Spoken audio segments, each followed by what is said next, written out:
you any of these logistics, or you popped in at the end of the logistics and you wonder what I said, I pasted them already in the top of the chat box, and you should be able to find them there. Before we begin, I want to acknowledge that sharing your voice in a town hall is a leap of faith. At some point, there may be a technology hiccup. Maybe one of my children will come in seeking attention. We want to embrace the humanness that we have as we participate. There are also countless documents that have named what bias looks like in our church, and today's conversation is not intended to be a time for those on the intersections to convince people to treat them fairly. God has already called us to do that work, and we have committed over and over through resolutions to do that work. So in today's conversation, we are seeking to center the voices of those at the intersections so that we can join in the many ripples of justice that flow like an ever-flowing stream. So with that very long introduction, I want to welcome our panelists. And Linda, would you be willing to open us with maybe some more about what REMS is and does?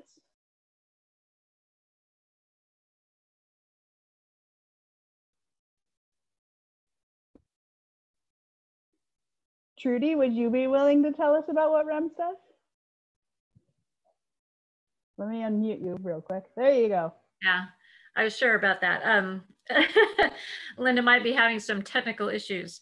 Linda and I are co-chairs of the Racial and Ethnic REM, we call it. There's been a lot of talk about whether or not that M means mission or does it mean ministry.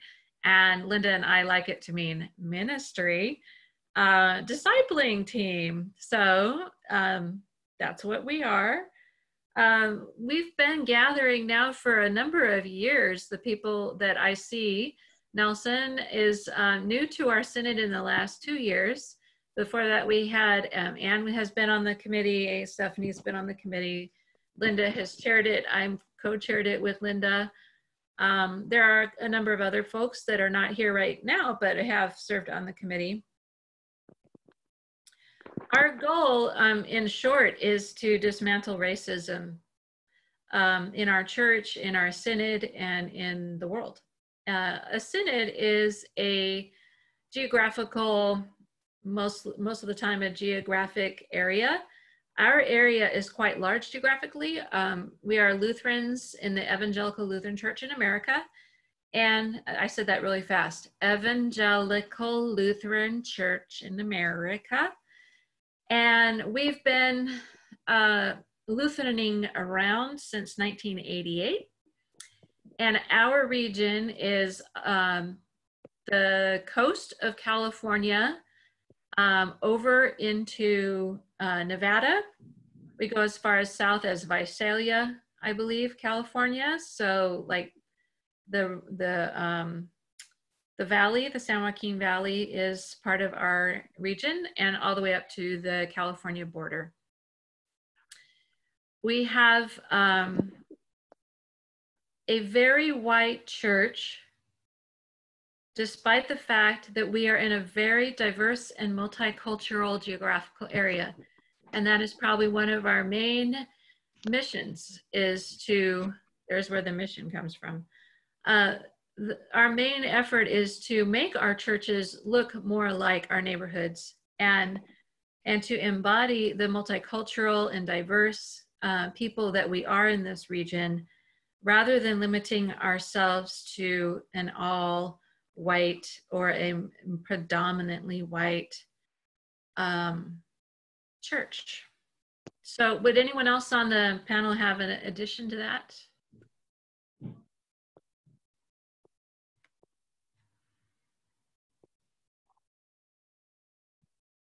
Nelson, maybe I have a question for you. You came to us 2 years ago from New Jersey, and you're originally from Puerto Rico. Correct.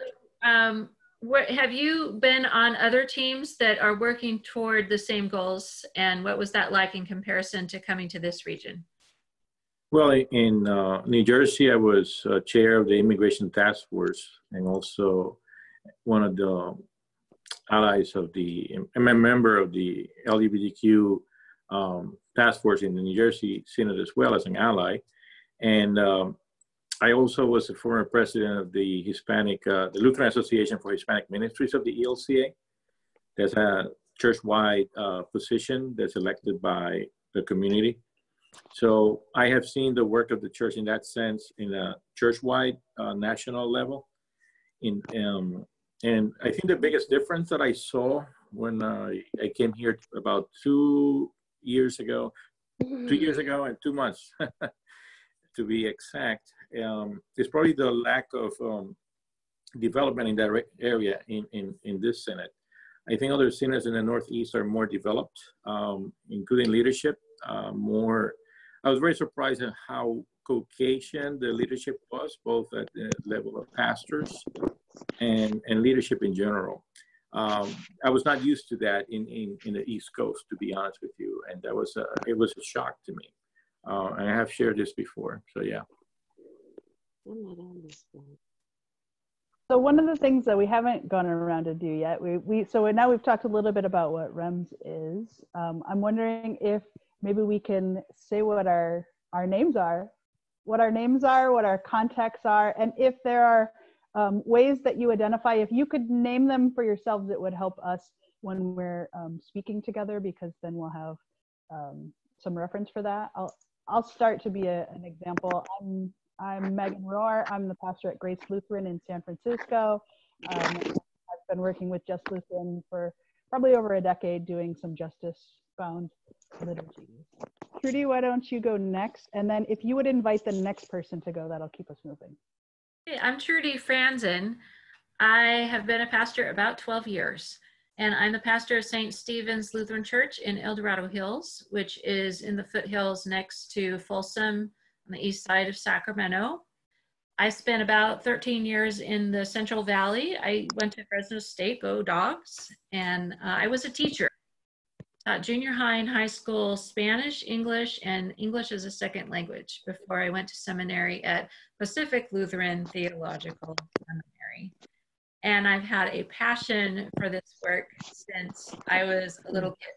And I remember being 6 years old when my very best friend, her name was Sonia, she was Mexican, and when kids teased her, I wanted to beat them up. So I've been at it for a very long time. And I'll invite Nelson. Thank you, Trudy. I'm Pastor Nelson Rabell Gonzalez. I am originally from Puerto Rico. I have been a pastor now for 18 years. I was ordained in 2002. I was actually ordained by the first Latina bishop in the ELCA, Margarita Martinez, who sadly passed away. So I worked with her back when I was in the Caribbean Synod. And before that, I was a mechanical engineer. So I used to work for Motorola, worked there for a few years, and then in charge of manufacturing process, basically pagers and cell phones. I went to study to LTSP, Lutheran Theological Seminary in Philadelphia, graduated in 2002, like I said, got ordained in 2002, and also got an STM from them. Graduated 5 years later. I was living in Puerto Rico, and then I moved to New Jersey, so I was back and forth.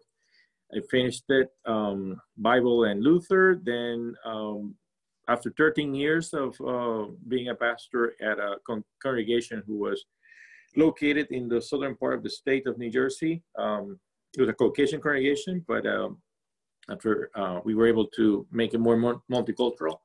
So I was called to come here to California. I currently serve in Lodi, St. Paul Lutheran Church as the associate pastor, but also as the minister in charge of reaching out to the Spanish community in the region. Currently working on my doctorate in ministry. The concentration I'm doing is homiletics in the context of the Central Valley. What does that mean? The themes that I want to explore are related to that also. I think the most important thing that I can say is that it's been a pleasure working with people like Trudy, Linda, now with Megan, and some of the other members of the committee, with Bishop Mark, who has been very supportive, and the Synod staff in trying to reach out to the marginalized communities in the region. So thank you.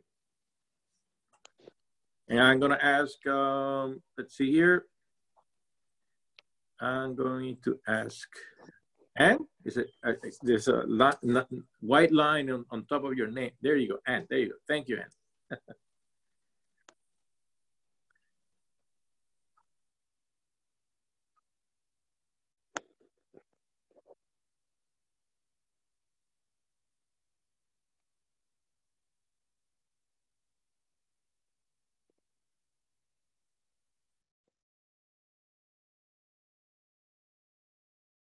How about that? Woo! Okay. Sorry, it just wouldn't unmute. I'm Ann Carlson, and I think the best descriptor for me right now is I'm a dinosaur. I've been at this in one form or another since the late 60s. I've been a parish worker before one could become ordained in Luther Place in Washington, D.C. I was part of a transformative ministry there during the race riots, and we became a rescue center there. So Luther Place has been very formative for all of what I've been doing, including a jazz worship service. So we were doing alternative worship in the late 60s. Also got involved with criminal justice a bit and with war protests and all that you do in the late 60s and 70s. Finally went to seminary in the 80s and went in almost directly into chaplaincy in a juvenile hall in Santa Clara County. So had a little bit of convincing with the ELCA to make that a specialized ministry for first call, but finally got that through. So I spent 8 years in juvenile hall, and I always love to say that.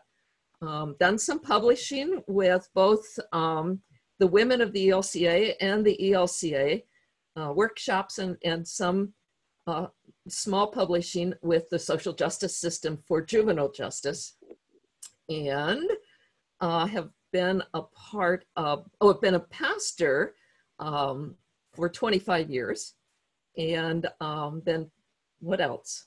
Been part of REM for almost as long as REM has been an organization. Racism, my latest passion is feminism. I did a lot of work with a small group of women to get the social statement that we just passed molded in terms of some effective action items. So somehow I see racism and patriarchy as both issues that have to be worked on jointly. There is no way that we can find justice for women of color without dealing with patriarchy at the same time as racism. I think that's enough. Oh, and Stephanie.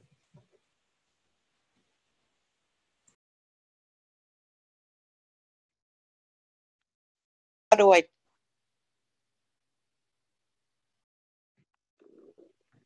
Okay. I unmuted you. Can you hear me? Yep. Okay. So my name is Stephanie Leong, and I belong to First Evangelical Lutheran in Palo Alto, and I am the co-chair of the anti-racism working group within REM. And I co-chair with Pastor Monique. I am a lay person. I think, yes, there's a few of us. And I think that mostly the only reason I'm Lutheran, quite honestly, is probably because my mother went to a Missouri Synod junior educational Concordia in Oakland. And it was the only, I think, religious school outside of Catholic in Oakland at the time that would take Chinese. So, and I think part of why this interests me and drives me is the inequality and also the assumption of people that all Asians are well-educated, rich, which is like totally not true. And I think so there's that half of who we are that gets hidden within the community because nobody is willing to talk about them. And, you know, especially with this COVID-19, they are, you know, it's a huge risk population. They do all the things that put people at risk. They live in family groupings or in senior homes. And in San Francisco, you know, on-lock is great, but it's still a closed environment where they're put at risk. And they're poor. It's caters to the poor within San Francisco. I think the thing that I wish people would stop asking me in particular is to tell me that, gee, you don't look like you're Asian, and they mean that. And then when I say that's not a compliment, but it was meant that way, you know, and just the whole not understanding the pride that a person needs to keep, regardless of race, in their heritage, whether that's Caucasian, Black, Hispanic, yeah, Asian. We all are proud of where we came from, even if we came here to make a better life. And enough, you know, we don't have to have Northern European values in order to be American. I don't know. Do you want to? I'll leave the rest of the questions for later. And I think, who do I want to? Linda. Hello. I'm nominating Linda next. Yes, we hear you, Linda. Will you introduce yourself and tell us a little bit about your background? Okay. My name is Linda Boston, for any of those on there who don't know me. I am an African-American. I'm a Black woman. I'll just put it like that. I've been in a Lutheran church since, back in 1975, I think. I'm in it because I grew up in the Pentecostal Church, Church of God in Christ, AME, Missionary Baptist, and a few other African-American Lutheran churches. Christ has always been close to me, my very best friend since I was a kid. But somewhere when I grew up, there was something that caused estrangement between me and the church that I loved. And I stayed away until it was time for my children to be in church because it was so important to me. So I started taking them to a church and dropping them off for Sunday school. And then one Sunday they didn't want to go because they said, Mommy, church is about family. There's all family there and we don't have anyone. So I figured, okay, I guess I best to figure out how I can get back into the church. I put them in a Lutheran school. I didn't have to go to church. But then as I went through and I began to understand, they began to do their Bible lessons at home, and I realized I didn't know what you Lutherans talked about or how you understood my Jesus. So I went through, the pastor took me through a new member type class so that I could get the orientation. And one of the sessions that he did, it was a session on forgiveness. And I said to him, you mean you guys think God will forgive you for anything that you've ever done? Pentecostals don't labor on that too much. And he said, yes. And I said, really, anything? I said, what about the part where he talks about your sins being so deep and not forgiven? There's other passages that you don't really know, Linda. There's one that says he will take those sins and cast them as far off into the sea as they can go. And I said, do you really mean that your word is about forgiveness? And I realized that somewhere I had thought that I had done things that God would never forgive me for, so that's why I left the church. Well, with that little Lutheran introduction, I re-entered the church through a Lutheran church in San Francisco.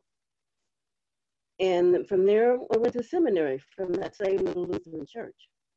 I never stopped being Pentecostal, though, because besides some of the things in our theology, it's still the music, it's still the community, it's still the celebrations that I love.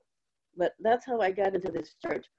And being at the Lutheran Church of Our Savior in San Francisco, it's an ecumenical, it's an interracial church. So I didn't know you guys weren't interracial. And we sung gospel and we sung the hymns out of the Green Book. We weren't afraid to shake hands, and we had the kind of fellowship hours I was used to with a lot of food instead of cookies and coffee. And so I felt at home. It wasn't until I went to a Synod Assembly that I realized that you guys were not what were a little different. And I prayed with it, and I talked with Paul Tice, the pastor, about it. And I went off to seminary because I realized, well, maybe there needs to be more. God said there needs to be more, and he'd use me to help find the more. And so I've been in it ever since. I've also been moving to change the church ever since, so it can be more like what I thought and what God said He thinks it should be like. So that's why I'm here, and that's why I began with REM, co-chair, as Trudy says, of REM, because I just want inclusion. And there's nothing that I want you to stop at, if people stop asking me, because I've gotten used to me and used to you.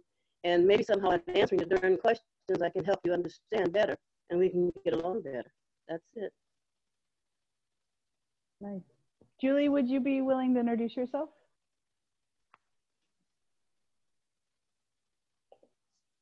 Can you hear me now? Yes. Yes. Yeah.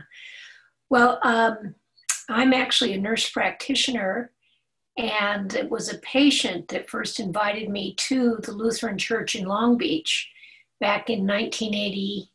And I love the grace that is personified there. And so I've gone through all the permutations of AELC, LCA, and been a member of each type of church.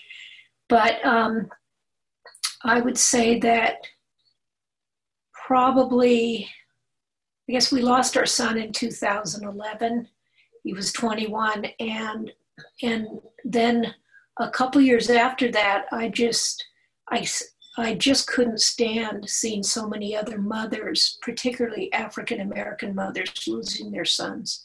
And I said, I just cannot stand by and not do anything. So I got involved with the EDLARGE, the Lutheran Association for Racial Justice for People of European Descent. And then I've been happy to work with REMS, and last year at Synod had a table. And so I've been a member of EDLARGE since 2015, I think, been on the board. And recently finished a chaplaincy program through CPSP. So I'm still wanting to work on this more than anything. And I appreciated Trudy having the coming to the table at her church. And I was gung-ho and had spoken with the dean about of our area here up in Meadow Vista about going to some of the churches and trying to get some education or some discussion going. And then COVID happened. But it's still a passion of mine to do this very important work. Thank you. Several of you have answered some of the questions that I had for you. So if there are folk who would like to put some questions in the Q&A, you can do that at the question, I guess you asked what we're tired of hearing of. Can you hear me? Yep. Okay. And I guess for me it was, I'm tired of white folks telling me that I'm a good person, that I have a good heart, as if they didn't. And I'm misled because I care about people of color and people that aren't in fortunate situations like myself. So that's what I'm tired of. Anybody else have a phrase they're tired of hearing that they wish they could retire, that they want to say before we, yeah. I am tired of, we are all God's children. We are all God's children. And let's not fight anymore. Everything is okay. Stop being so mad. So everything is not okay. And it is absolutely true that we are all God's children and that we are all equal in the sight of God, but we are not in the church treating one another equally or equitably or fairly or justly. When we actively push out people of color, GLBTQ, disabled, marginalized. When I told a lady in my church just yesterday, I said, we had on Wednesday, we had a Bible study and we reflected on the sermon of an African-American pastor female. And everyone loved it. It was wonderful, great sermon, loved it. And I said to this one woman in my congregation who's in her 80s, did you know that female pastors of color are paid significantly less in the ELCA, and in fact do not have the same opportunities as other pastors? And she said, no, I had no idea. Of all places, the church should be equal. The church should be equal in those things. And I said, well, it's not equal. It's not even close to equal. And she said, that is upsetting. And so there are a lot of people that just say, oh, we're all God's children and everything is fine. And they're not listening when we tell them, no, it's not. No, it's not fine. Stop saying that phrase until you actually really mean it and back it up with dollars and with action.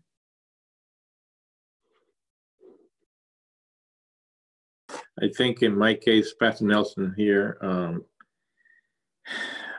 I wish people would stop saying that in their churches all are welcome, if they don't really mean it. The reason I say this in particular is that what they really mean, and I have heard it explained, is they want people to assimilate to them, like assimilation. Stop being who you are and become like we are. And that's the most imperialistic, that's colonialism in terms of social colonialism or social imperialism in some respects, where the only way you can relate to someone else if in a faith-based manner or in terms of a faith community is for them to become like you, which is the antithesis of what faith is about, which is to transcend who we are and actually commune with the transcendent. So I think that's basically the biggest challenge that I see, or the word that I want eliminated. It's like, all are welcome. Well, let's come up with a better way of saying that. If we're going to say that, then we really need to mean it. But if we mean by it, or what we're really trying to achieve is assimilation, and the destruction and the cultural genocide of groups that are different, then we might not as well say that, but maybe say something else. So anyway, that's kind of where I am with that. Thank you. The phrase that or maybe two phrases that I've just really had it up to my eyeballs is, feminism is over. Who cares anymore? And I don't need to change language, it doesn't matter. But right alongside that are the same voices that say, I'm not a racist. So I'm just sick of it. Having been a feminist from the 60s on, I get really tired of thinking that the whole issue is dead. And of course, racism, I'm not a racist, is inane. It's just absolutely inane. And it's really faithful people. It's people who really think that they're inclusive and that they're doing good work. And so it's really hard to respond to them in a loving and yet expansive way, to open their world a bit. It's just hard. I'm tired of it.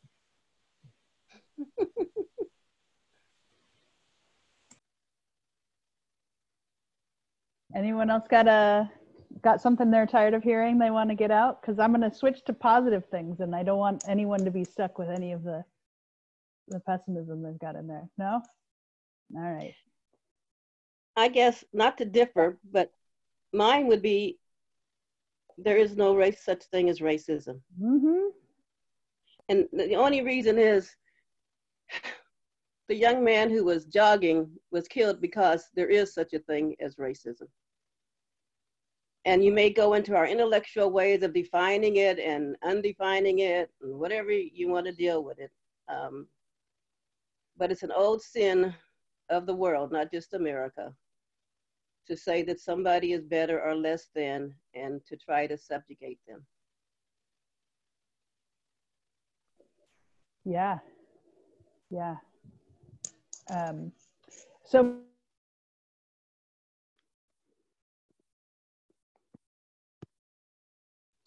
I think of our diversity as a gift, right? It's a gift to our church. And so if there's some stuff we're tired of, what is the stuff that we think are the gifts that our different ways of identifying bring to the Lutheran Church, or the ways that embracing the opposite of racism brings to the church? I'm gonna call on Linda first. Say that again for me, Megan. Yeah. How do you see, so for example, I know you might not want to brag about yourself, but it has been published in Lutheran magazines that you're the first female African-American ordained on the West Coast. And that's pretty cool. How do you think your identity as a female African-American pastor helps you see Lutheranism in a different way, or is a gift to the church? Because I see it. I just wonder what you think about it. It's a gift to the church. It helps me see Lutheranism different though, because I guess I see it through the eyes of the marginalized sometimes, but I see it as the child of God. I'm trying to, almost trying to remember. Okay, it's a call of God. I was trying to remember, why did I decide to be the first female Lutheran on the West Coast? But that was because there weren't any others, but I was still part of that ecumenical world, which included the Baptists, the Presbyterians, the Episcopalians, and the Lutherans, because that's also where I got a church that I had my children baptized in, and I came in through. So that was my church. But in the Presbyterian church at that time, there were a few female ministry pastors. And so I got to know them. And my call for ministry increased through the Presbyterian church. My call to seminary increased to the Presbyterian church, because it had people like me who had attained and made that. So it made me know it's possible to get there, female ministers and male ministers. So my first introduction to getting to seminary came through a weekend at the SFTS, the Presbyterian Seminary, for people who were thinking about ministry. So I went in that way, but then there was something about their theology or the way it was, like some interpreted it, that made me started thinking more about the Lutheran theology that brought me back into the church in the first place. So despite the people who thought that God was contained in an ethnic group, which was a great part of the Lutheran church and others, I decided to go to the Lutheran seminary. My first year there, though, however, was hell, and so I made arrangements to get to the ITC, which is an African American consortium of seminaries in Atlanta, Georgia, because the call was a call. Just figuring out how this crazy God wanted to make me get through this. So I went there and I was embraced by a community of persons of color, African Americans, pastors, female pastors, and men. And knew that then I was equipped to get back to the place where I came from, to help it broaden and open up itself to people like me who would be on its doorsteps, trying to get in, coming in by the word that you preach, but not by the actions that you had. So there was to come back, open up that door, and hopefully try to transform some things so that through this portal that God brought me back into, he'd be able to reach out and bring some other people into.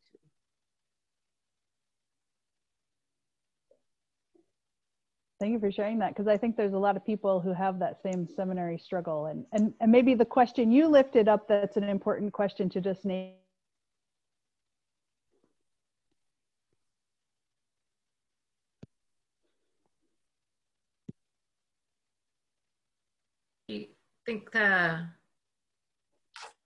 I think Megan, are you there?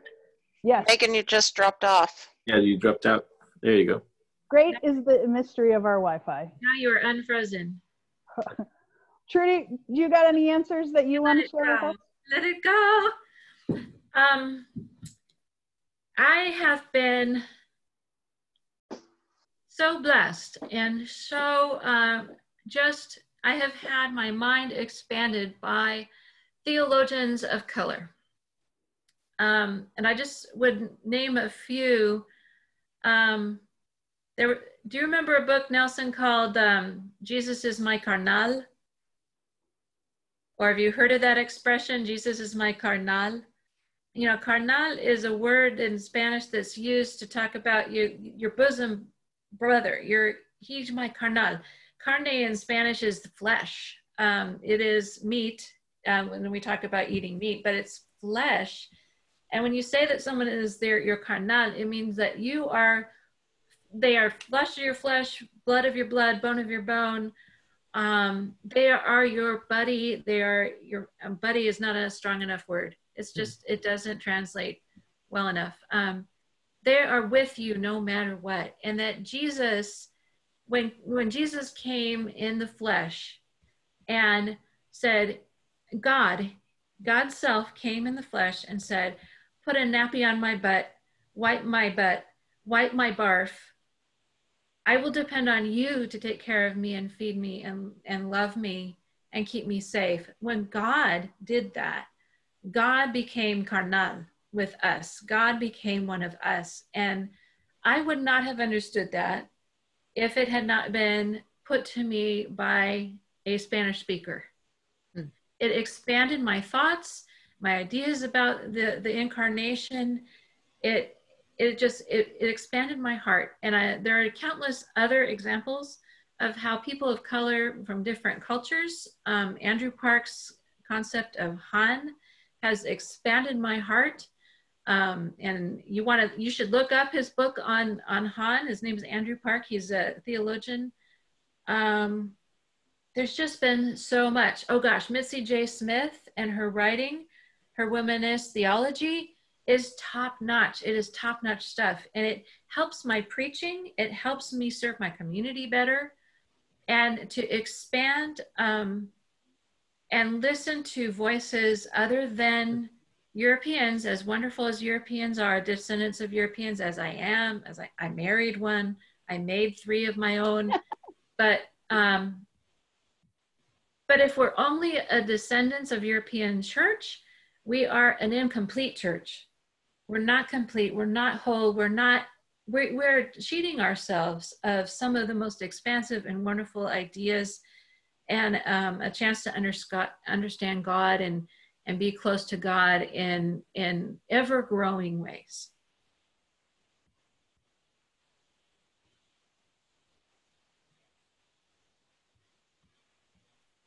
I think, Trudy, that as I was listening to you, you reminded me of, I think God was preparing my expansion, even as being Latino, listening to voices as a, female voice in the church, Latino perspective, African American perspective.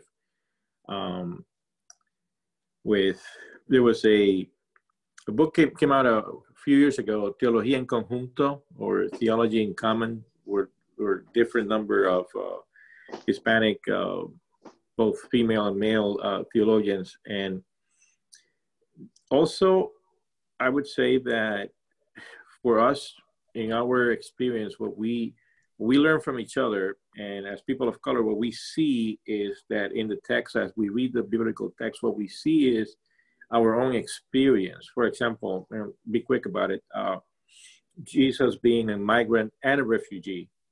When we read the text, the story of Jesus fleeing to Egypt from his homeland, we see Jesus both as a migrant and as a refugee. And when I was talking with a colleague of mine, and we were doing something similar to what we're doing now, but in Spanish, it was interesting because I started to think as I was listening to her speak. Her name is Jenny Delgado. She's also a theologian, resident in female Latinx theologian. Listening to her and kind of like thinking that when we remove those possibilities of interpretation from the biblical story, what we do is that we sanitize the story, and then the reality of human experience and the reality of human, or what it means to be human, and in its connection to faith, we lose them. And if we don't hear those voices, we're not able to, like you said, Trudy, have a broader expansion or a broader understanding of who God is, because God is present in all of those stories.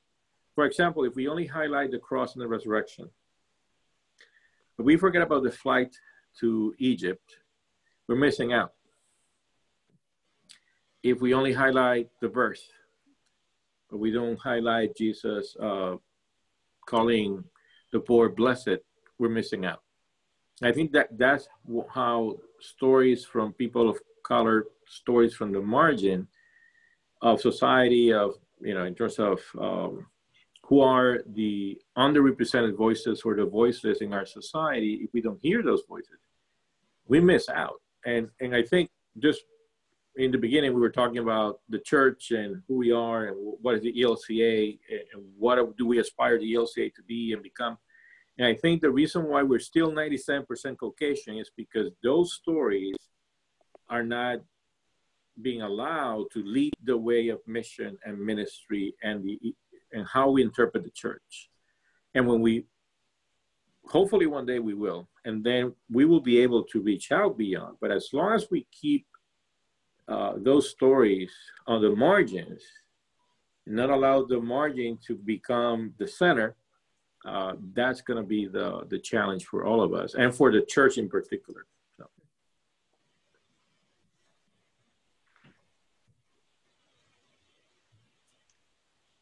Anyone else want to share on that, or should I move to the next? It's the big question. I'm going to ask you the big question next. All right, I'm gonna ask it. What is a recommendation you have for how a congregation, a synod, and the ELCA can minimize bias?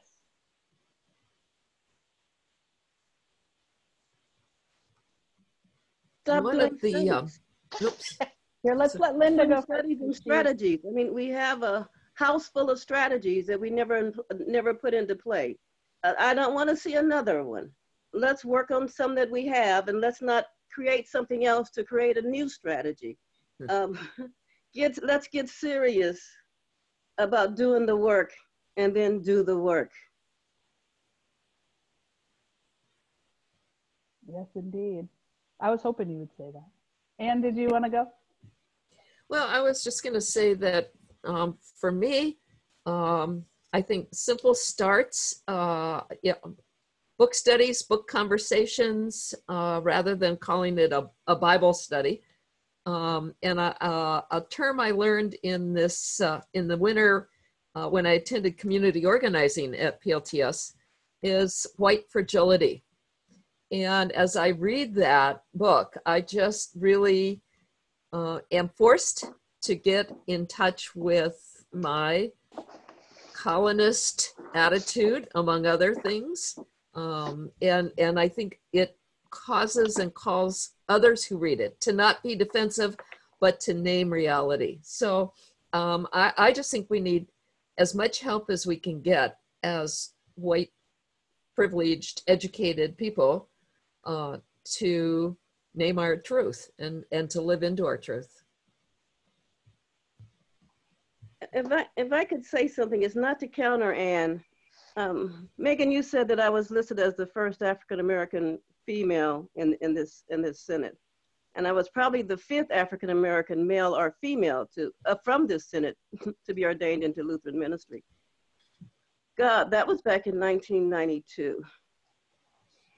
If our churches haven't changed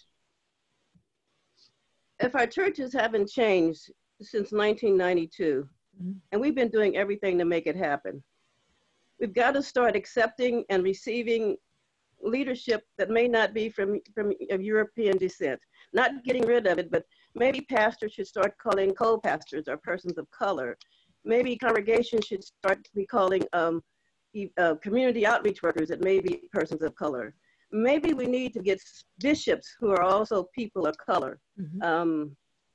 We began doing this with female bishops, and now we have a female bishop who happens to be African American. We had another one, but something happened.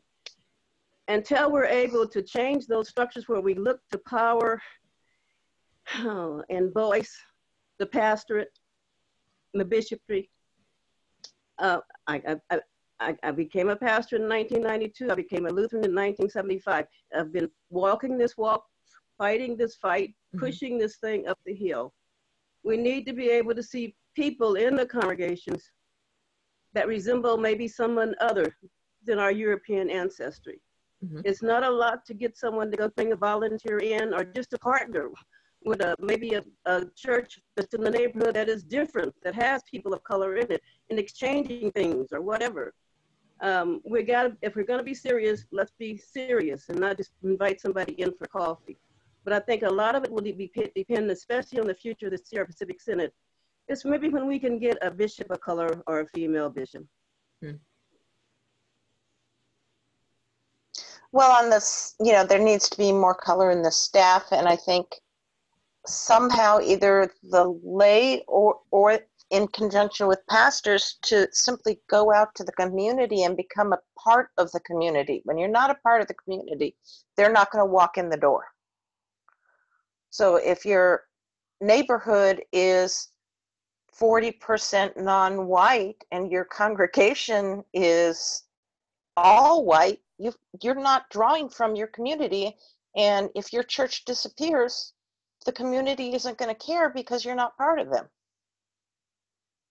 Amen.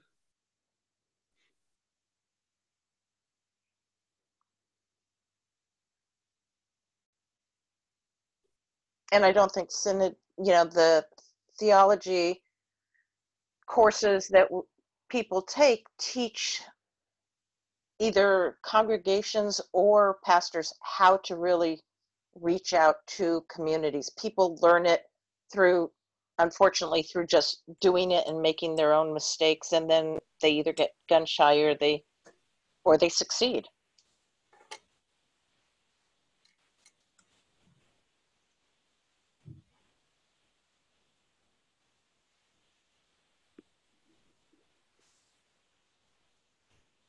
Would anyone else like to answer that question? Okay. So is there anything else that folk want to say before we start answering some of the questions in the Q&A?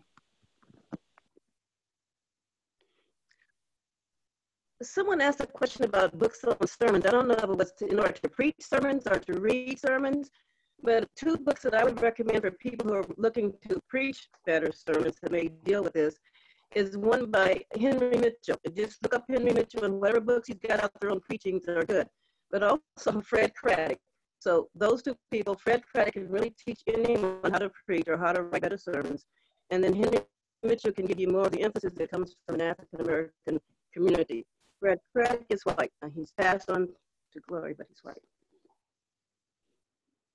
I guess I wanted to say too that I just watched a webinar last week, and I can't find my notes on it, but it was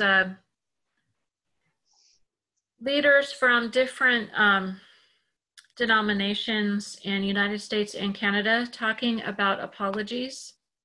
And they were all saying that they are the various denominations and in various places have published and made apologies to Indigenous, to African Americans, to all kinds of people for their past wrongs. And all of them were saying, you know, it's one thing to make an apology and say, gee, I'm sorry, but it doesn't end there. You have to make repair. You have to repair the harm done. You have to back up the apology with an action and an intention to move forward and make changes. And at the end of the seminar, I think it was I think his name is Michael something, and he's like the bishop up in, of the Anglican Church up in Canada.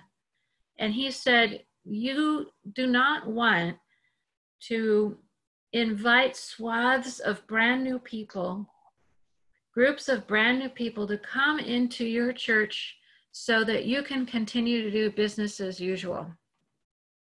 Because that will not work. They will not come because they can smell BS a mile away, because they're not stupid. Nobody wants to show up and do business as usual. The people who want to do business as usual are already here. They're already here, and perhaps if we don't really want to change and we don't want to do business as usual, or we don't want to change our mindset, we want to continue to do business as usual, then we have to accept the fact that we will indeed die, and that death is not the end. And in our Christian belief is we believe in the resurrection. We believe that after death comes new life, and that perhaps this business as usual church needs to die so that new life can come. I would hate for that to be what happens. I mean, I really would hate for that to be. That's what REM is trying to change. We're trying to change a pattern where we want other people to come to us so that we can continue business as usual. Our Bishop Mark Homeward said some years ago, "Come to our church and help us not die," is not a compelling way to reach out to the neighborhood. Because you're just not going to capture anyone's enthusiasm or imagination by doing that. It means really seriously being willing to change some of the stuff you do. And I have to say, I struggle with that here in my home church in El Dorado Hills. I struggle with it every week about how we like things the way we like them. We like our comforts, and we don't want to have to give them all up.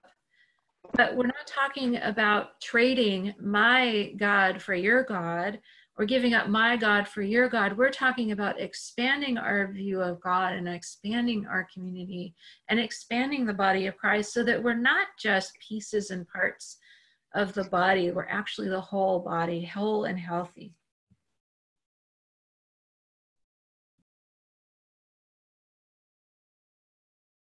I see that Ned has popped in. Ned, would you like to be introduced before we open up to the Q&A, or should we just acknowledge that you're also a part of REMS, and I appreciate you? We'll give it a sec.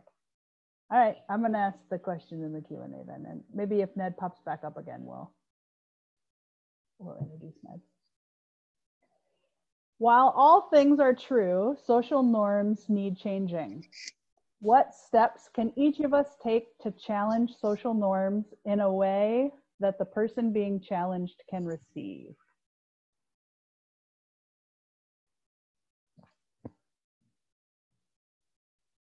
You got thoughts on that, Anne? Say that one more time, Okay, Megan. let me read it again. Social norms need changing. What steps can each of us take to challenge social norms in a way that the person being challenged can receive? Is there a way to help people through this process in a way that they can receive it? I'll also copy the question to the chat box so that you can see it. If anybody else wants, I'll be quick so to give a chance to others to respond.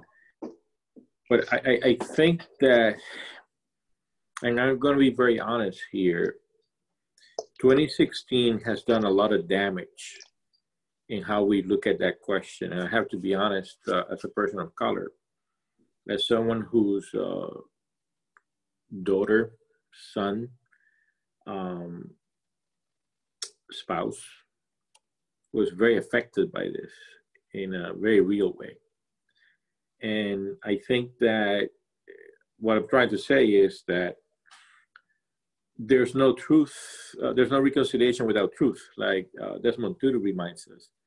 So I think the problem is that, and I'll be very honest about this, how I feel sometimes as a person of color, is that we have to be polite, and it's in a way a very Midwestern type of nice and polite, even Southern type politeness that is keeping the church right where it is.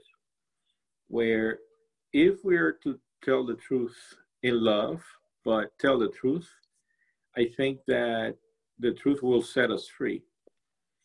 and of course I'm quoting Jesus on that one, because I think the problem is that when people of color, marginalized people, sexual minorities, marginalized people in general, when they don't speak their truth, it's not only ignored because it's not the mainstream, but it's marginalized. That's why we call them marginalized people. So in order for those in power, or those who have the capacity, the ways of changing the reality, in many ways they have to contract. It reminds me of how the Jewish people understand creation. They understand creation as, at least one theologian, that God contracted in order to give us space for us to exist. So in that sense, that's many ways you can describe love that way, that the very first act of God's love is creation, where God contracted and created space for other beings to exist. So if we don't promote that type of, you might say, contraction of those who have power right now, and I'm referring to in particular on white supremacy and those who are the ones who set the agenda, if you will, then we're never going to be able to do this, have a better relationship with each other. And I think what saved, looking at a modern, more recent example, we have South Africa, as you all know. That Archbishop Desmond Tutu created that commission, precisely the Commission for the Truth and Reconciliation Commission, because without the truth to come out, the victims to say exactly what happened to them, and have the oppressor be confronted with what they did, there was no possibility for true reconciliation. And I think we forget that, or at least in our maybe being naive about how this works, that we need reconciliation. It's not so much about whether you accept my truth or not. There's a historical reality of oppression in this country, which is different to say that you and I don't get along, or that you need to listen to me in a better way. But the reality is there is a history of oppression, marginalization, racism, colonialism. I come from a colony. I come from Puerto Rico. It's no accident that the U.S. has Puerto Rico, the Virgin Islands, the Marshall Islands, American Samoa, as part of its nation, their territories that were conquered. So I think that's part of what we have to acknowledge first. Talk about that and unpack that history and the consequences of that history, so that then we can move on to reconciliation. But before that, we can't. I don't think it'll be even worth what we have seen after 2016. I'll finish with this: is that I was able to see the cracks in the country. I think all of us were able to see it, and that is a challenge. We have our work cut up for us. We know what we need to do as a church. And I think the ELCA, precisely because it's such a European American denomination, we bear a lot of responsibility on this issue. And I think we have been talking about it. We have been trying to muster some kind of inner strength to deal with this. And I think we do have, I pray, I hope, something to give to the country, to the nation, to the world. But it's going to be a little harder than we think. So, sorry it took too long, but that's how it came out. The whole point of the town hall is to listen, and you gave us an opportunity to listen. So thank you for that. Yeah. I wanted to point out for those who are participating on the Zoom that we took a little poll amongst ourselves about what we thought were the best methods of decreasing bias in the Lutheran Church. And the winner of the poll was congregations taking the lead. which you might have known that was going to win. You might have not known that's going to win. Strong up there in the poll is leadership from the bishop, which given our where we are in a process of calling a new bishop, it makes sense that would be a part of our discernment, and diversity of leadership. So yeah, that's my favorite one, diversity of leadership.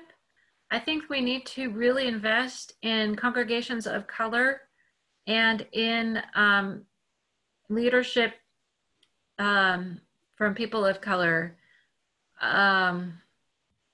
We just don't have very many congregations of color, and quite often their pastors are paid part-time and therefore getting part-time salary. They're not well supported. And so why would, when you think about youth and they're in their church and they're looking around, they're going, well, I don't know if I really would want to be a pastor, because they see the way the pastors struggle, and they look at us and they see that, oh, most of the pastors are white. I remember this time I was a young woman and I went to my first Synod assembly. It was in Fresno, I think. And I looked around the room and I was PO'd. I was really mad because I didn't see any women pastors. The only guys running around in their collars were guys, white guys. And so I made the mistaken assumption that we really didn't have very many women pastors in the ELCA. They were there, but they weren't wearing their collars. And I'm one of the bad ones. I hardly ever wear a collar. I hate that thing. But at Synod Assembly, I try to at least wear my collar one of those days, if not two of those days, because it needs to be visible that yes, we are pastors, we are leaders. Yeah, so investing in getting more people of color to lead. And then once they're in seminary, for God's sake, don't squish them. Seminary can be brutal. I mean, it really, really can be brutal. And they're doing such a much better job, I think, of educating and bringing in a lot more voices and a lot more great reading and stuff like that than since I was in seminary. I graduated in 2007. But still, when American and Lutheranism is taught, it's for the descendants of Europeans. Mm-hmm. And the special class about special weird Lutheranism is like some name like congregations in multicultural context or something like that. And guess what time it gets? It gets 3 o'clock on Friday. Like, who's going to take a class at 3 o'clock on Friday in Berkeley unless you really have to take that class to get your degree? That guarantees that nobody else is going to want to take that class. And they consistently keep doing that. So that's not supporting people of color. Give them the prime time, right? Give them the prime time. Yeah, I want to lift up what you said, Trudy, because the congregation that I worshiped at for the most important services as I was growing up was in Clark, South Dakota, in my grandma's congregation. And everyone in that town believed that the pastor was a lesbian. I've never heard her say those words out loud, so I'm not going to put that on her. But I grew up believing for the 12 years she was in that congregation that I could be a pastor like that and identify in the ways that I wanted to identify. And so I didn't know you couldn't before I thought you could. And sometimes that's what it takes to have the chutzpah to get ordained no matter how the dice rolls, and to make it through the process is just be like, I got a lot of yeses from God well before these roadblocks or these no's that are here in this space. And so if you ever see me in a space wearing a collar that's very Anglican or traditional looking, it's literally because I know hundreds of thousands of people fought for decades for someone who embodies what I embody to be able to be a pastor in the world. And so I'm glad that one day at Synod Assembly you bear the burden of wearing it and are also able to do that. But just about 2 weeks ago, I was on a conference call with pastors, and a small girl said, I didn't know women could be pastors. And it was because of the Zoom call that was discovered. So you just never know, and you kind of make it possible for people to know that they're able to be a part of this church. Stephanie, did you want to say anything? No, not really. I just wanted to make sure I asked. Well, yeah, I think I'm not sure it's a solution, but one of the things that might be interesting to contemplate is to have these churches that are in basically white communities, or that have always had white pastors, to have guest preachers come in on occasion, on a regular basis, so that congregations are able to step outside themselves and say, oh, gee, my pastor could be somebody of color. My pastor could be a woman. You know, and that's, I think, that exposure to the variety of, you know, preachers that we have, pastors that we have, just doesn't, you know, there's too many congregations that never experience it. Yeah, or maybe there's a lot of bishops who are creating like recorded services to try to give clergy like a Sunday off. What if the recorded service they sent out was of the full diversity of the synods they serve? Yeah. Also, just listening to you, Megan, and you, Stephanie, I'm thinking when pastors are called to different congregations, I think that it's important for, even for the congregation to kind of like know, and the ELCA, the Synod, and everybody involved to be honest about why are we calling, why do we want, let's say, why if we are, I'm going to say ex-California, because I don't want anybody to think, I have a few places in mind, but ex-California, and ex-California has 50-60% of the population around them are people of color from all kinds of walks of life, but they still call a pastor from the Midwest that is monocultural, monolingual. That makes no sense at all.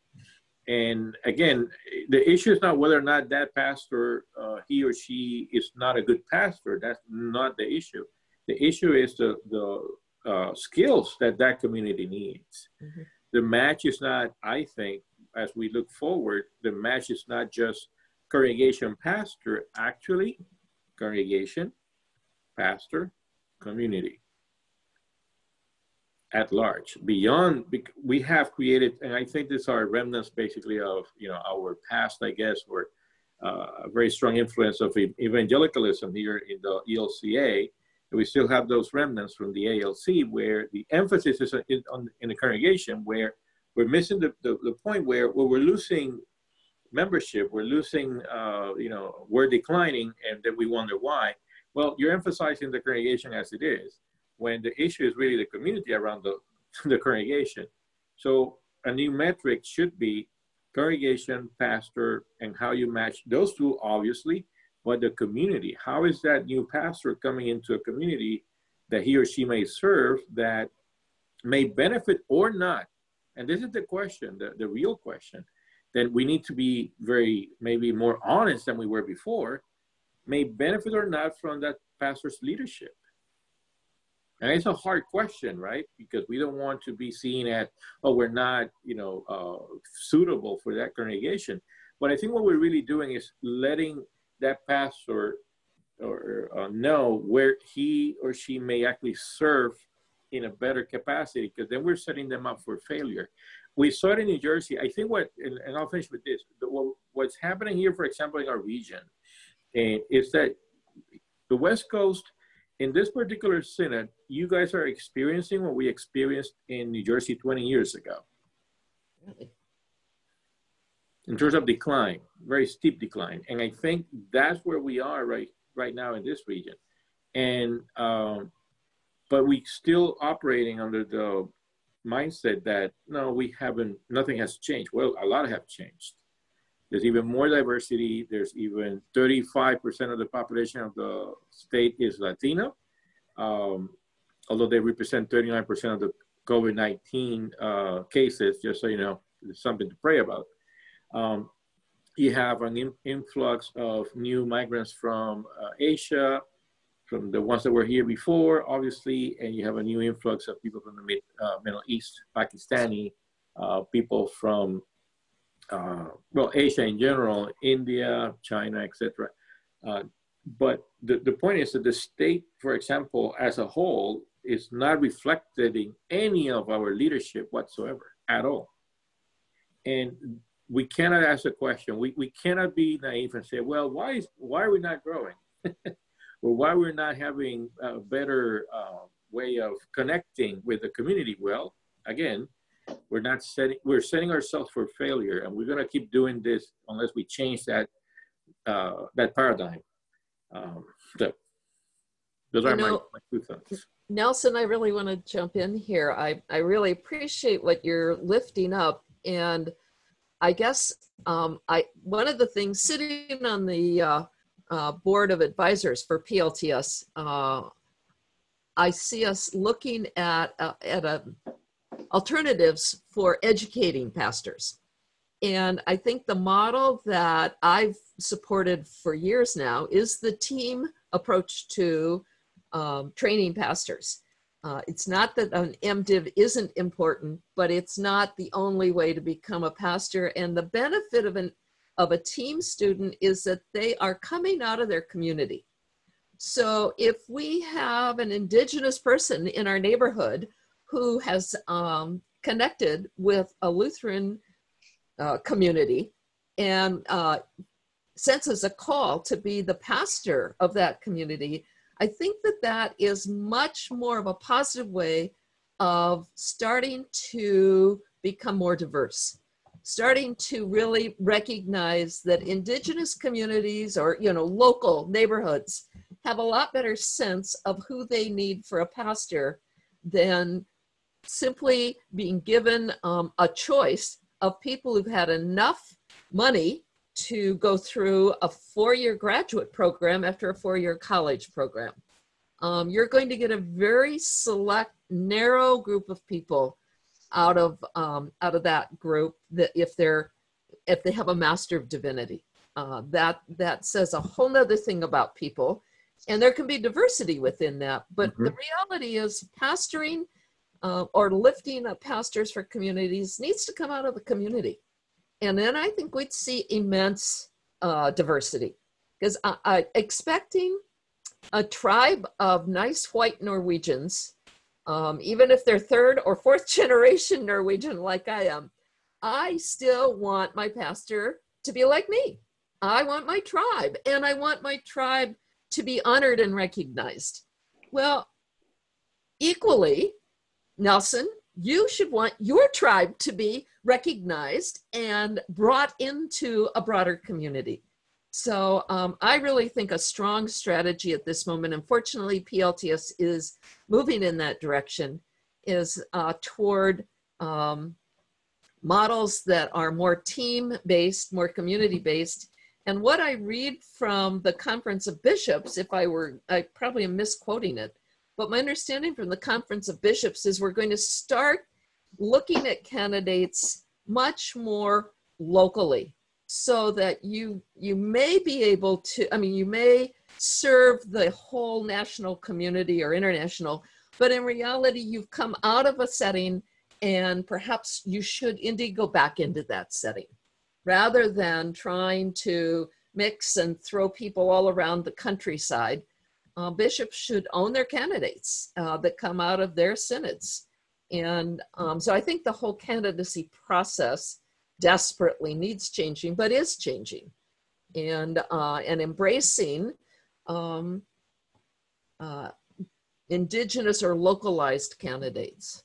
I don't know if I said that well, but I got a real passion around team education. Yeah, and I would agree 100%. I have taught a team, have taught pastors, in team, and I actually done independent studies with pastors from other synods. Mm-hmm. And my experience has been that we need to take time with them. And this is what I mean by this, Mm-hmm. that if we don't invest, like Trudy was saying, I love that you mentioned that, Trudy. So jump in anytime you want, like to spend time to kind of like devote ourselves to preparing them, Mm-hmm. To give them the best tools we can. Because here's the caveat. I never forget one call I had in Pennsylvania, where I was interviewing. You know that place, Pennsylvania? It's a town. I'll take you one day. So this church in Pennsylvania wanted to call me to do what I'm doing right now in St. Paul's. The problem was that the Latino community had been there for like 40 years. All of a sudden, they wanted to do this, right? Here's a problem. They did not prepare to get it done. And that's why I declined the offer. And the reason was that they wanted to do it quickly. They had 40 years, right? And all of a sudden, in less than 6 months, you wanted to get it done. It's not going to happen. I think the same goes for leadership. It's not going to happen from one day to the next. We need to invest. We need to kind of like have a strategy and create models where we can bridge those gaps. I don't see a future right now, the way things are, where we're going to be able to sustain what we have. And that's what I see just from numbers, right?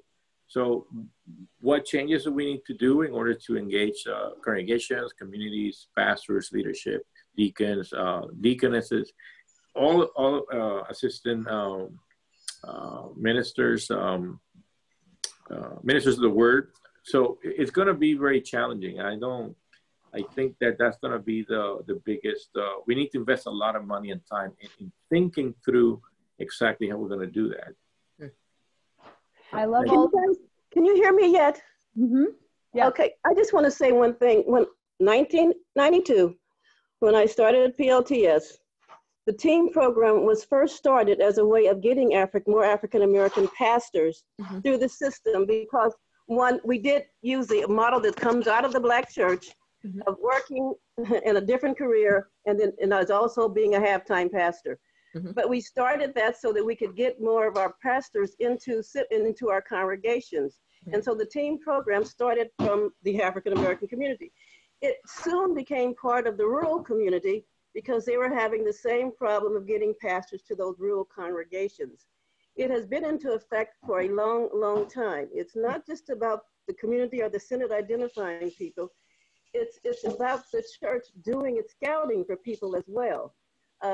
There's not enough African-American congregations in the Sierra Pacific Synod to get through a team program. That's one of the problems. And we needed the pastors to go out and to be able to come out and begin planting. And the job of planting and helping new congregations start means they couldn't be tied with another position, because it's a full-time thing to plant and grow a congregation. But these ideas have been around for a long time. Some have been used more widely and broadly in more synods than others, but it's not new. And again, it comes from a grassroots effort of saying, this is truly what we need in order to reach out farther into the community. But the other piece about this too is we can get MDivs. We have the brains to get an MDiv. We have the brains to get a doctorate. And there's to be, and then we push for the effort for there to be this theological fund for seminary, so that we could have the finances to then go toward the MDiv route. To push them to the dean was also trying, but some would say made them second-class citizens. We proved that that wasn't so, that it was a practice of other churches for centuries, but that we also have what it takes to be MDivs, DMins, professors of seminary, and the whole bit. We just have to begin to look to see where we can make these changes. I mean, I've been at this synod, and it's been mostly not just white bishops, male, white deans as well, male and female, but white. We've got to get it into our heads that we think this, I guess if I want someone to stop saying something to me, it would be mentioning that word Wittenberg, the word Wittenberg, because that's who we are, that's where we are, that's where we should always be. We got to get it through our heads. We are the United Church of Christ, his body, and everyone is welcome. And if the stream for MDivs means they need a little more financing, they need housing somewhere close to the seminary, so be it. And please stop thinking that they have just invented things called the TEAM program. It came out of our communities of color saying, we need this, let's get it, let's do it. Yes, we have about 7 minutes left in our town hall time. And I was reminded in the Q&A that some of the advice that our individual was asking about was about how to have conversations with each other. And I'm wondering, since we have so much wisdom in this panel with so many years of working on these conversations, if in the same way that we had things we were tired of hearing, what are the phrases you think work well? Are there conversations that work well, or language that you appreciate that you want to lift up to share?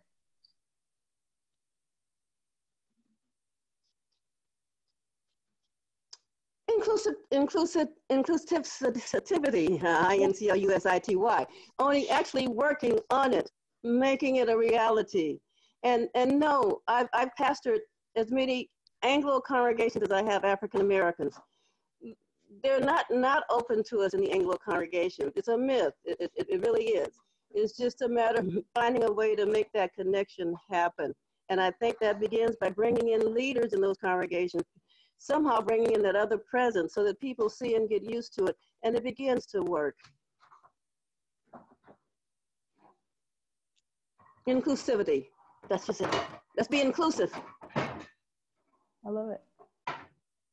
One of my favorite questions, when we have a process called Coming to the Table, you should look them up. They're a nationwide group. They are not just a Lutheran group, called Coming to the Table.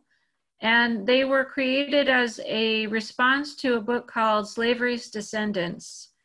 And it was a story about how the descendants of Thomas Jefferson by Sally Hemings and by Martha Jefferson were kind of like running into tension at family reunions, right? They're all family, they're all descendants of Jefferson, but there's pain there because Jefferson was not only a slaveholder, he was a pedophile. So, Really? yes, yes. So telling the truth and coming to terms with history is one of the goals of Coming to the Table, of bringing people together to talk about and just really wrestle with the truth, but also to work for healing and restoration and repair. And so when we have a group in Oakland, there's a group in West Sacramento. You can look them up on the web. It's called Coming to the Table. You'll find facilitators that are trained to do it. And also one of the best questions they ask at the beginning of a brand new table, they call them, is when were you first aware of the concept of race? Because everyone's got a story there. And people in my congregation shared stories that surprised me. I mean, surprised me about how a woman who had grown up in Colorado Springs, who is 80 years old, talked about how the first time she realized that there was race, there was this thing called race, was when the darkies came through and her parents let them sleep somewhere that was warm on their property in the winter when they were on their way north looking for work. And she said it was embarrassing. It is embarrassing to share the story that I first called these people darkies and looked down on them. So just sharing those stories and coming to terms with them and telling the truth in a loving and supportive environment, it's a very, very good start. I think you hit it right on, Trudy.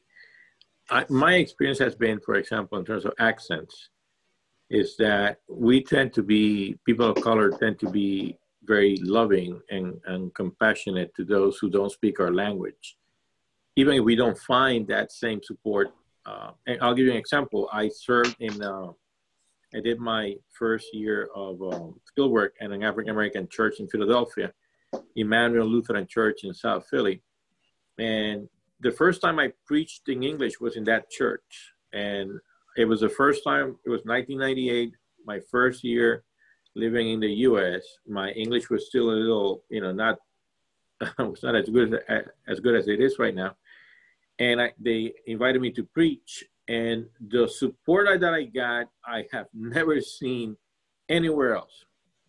And even though they knew that I was not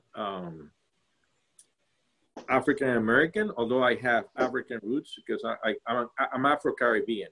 So I'm from Puerto Rico, but I'm Afro-Caribbean. The support for how, as I was struggling with the words and preaching and getting the sermon out, that support, that love, I still carry it with me. So I guess what I want to hear, the word that I want to see, and what I think we can get out of this is, like Trudy mentioned, and has been mentioned before, is truth and love. We don't want to hear it sometimes, but I think we need to tell the truth in love. And you might be surprised, and I say this to my Caucasian European American friends, you're going to be surprised how much grace you're going to find as you come to terms with your own biases, your own racism, your own misconceptions or naive ideas about what people of color are, how they feel, how much grace there is from the community, from communities of color, because we have experienced rejection. So it's very hard. We don't like to give it. I mean, I don't really want anyone to experience what I have experienced.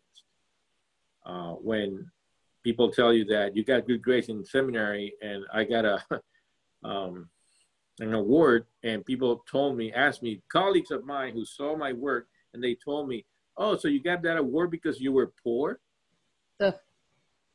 It still makes me mad. And I remember responding with a lot of grace, but how upset I was. But again, that's what we need to do, create those connections. And you find grace. I was not, even when I responded back then, and I'm hot-headed, just so you know, you can ask my kids. I responded with grace. I did. So, thank you. Thank you, everyone, for sharing all of your thoughts.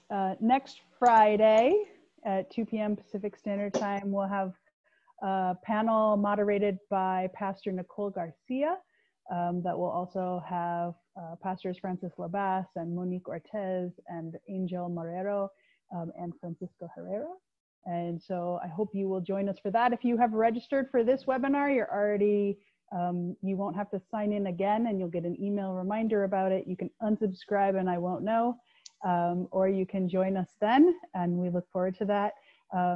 But as we depart, Pastor Nelson has agreed to close us with a prayer.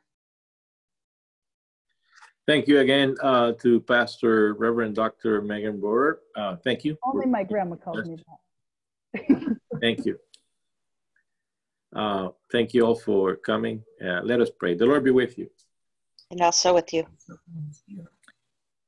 Dear God, we give you thanks for the opportunity to have conversations where we're able to share our experiences, our hopes for a world, a church, a community, a nation, a world, where we are not judged by the color of our skin, our sexual orientation, or where we come from, or whom do we love, but that we are judged by the content of our character. Actually, we ask you to be for us that inspiration that we need, so that we may see each human being as you see us, with love, with compassion, with mercy, with welcoming arms. We are not exactly like you, oh God, but we ask you that we may be a little bit more like you, so that that heart of yours may be imprinted in our own heart, that our love and compassion for other people be a little bit closer to the way you love this world. And this we ask not out of our own merits or because we deserve it, but we ask this because we know that you are a God of love, compassion, and mercy for all people. In the name of your Son, Jesus, we pray.